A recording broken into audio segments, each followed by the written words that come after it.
యేసు ప్రభువారు సిలువకు వెళ్ళక ముందు ఆ పరిశుద్ధ దినమందు గాడిద పైన కూర్చుండి యెరూషలేములోనికి ప్రవేశించారు. అందరూ కూడా ఆయన రాజుగా గుర్తించి వారి యొక్క బట్టలను నేలపైన పరిచారు. తర్వాత ఖర్జూరపు మట్టలు పట్టుకొని హోసన్న జయము, సర్వోన్నతుడైన దేవుని పేరట వచ్చువాడు స్తుతింపబడునుగాక అని వారు చెప్పారు. నేను ఒక విషయాన్ని మీకు తెలియజేయడానికి ఇష్టపడుతున్నాను. అదేమిటి అంటే, మనం ఇప్పుడు చూసేటువంటి వీడియోస్ యేసు ప్రభువారు గాడిద పైన కూర్చుండి వస్తున్నట్లుగా, అనేక మంది ఆ ఖర్జూరపు మట్టలు ఇలాగ పట్టుకొని ఊపుతున్నట్లుగా, మరి అలాగా ఆయన యెరూషలేములోకి ప్రవేశించినట్లుగా మనం వీడియో చూస్తున్నాం. అవి కొన్ని ఆ యొక్క డివోషనల్ ఆ యొక్క పిక్చర్స్ ఎవరైతే తీశారో వాటి నుండి గ్రహించినటువంటి అని మనం తెలుసుకుంటున్నాం. అయితే వాస్తవంగా ఆ రోజున జరిగినటువంటి ఆ సీన్ని ఎవరు కూడా వీడియో తీసి ఉండలేదు. కనుక ఆ రియాలిటీ అనేటువంటిది మనం ఊహించటం కష్టం.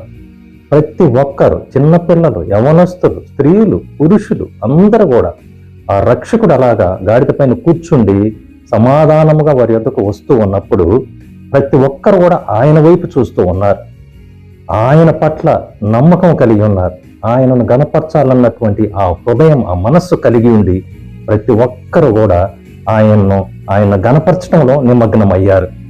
కనుక అక్కడ రియాలిటీ అనేటువంటిది మనకు కనపడుతూ ఉంది. కాబట్టి మనం కూడా ప్రార్థన చేసేటప్పుడు రియాలిటీ ఉండాలి. తర్వాత దేవుని ఆరాధించేటప్పుడు రియాలిటీ ఉండాలి.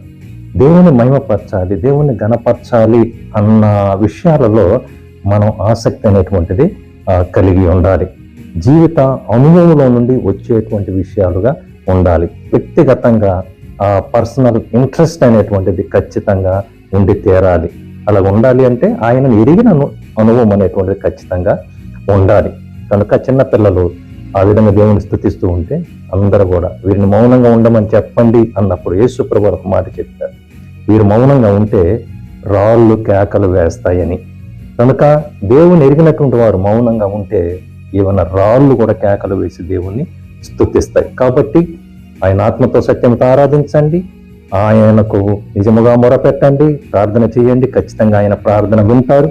ఎవరైనా ఇంకా రక్షింపబడిన వారు ఉన్నట్లయితే హోసన్నా నన్ను రక్షించు, మమ్మల్ని రక్షించు అని అడిగినట్లయితే ఆయన రక్షిస్తారు. అటువంటి కృప మీకు అందరికీ ప్రభువు అనుగ్రహించునుగాక. Happy Palm Sunday.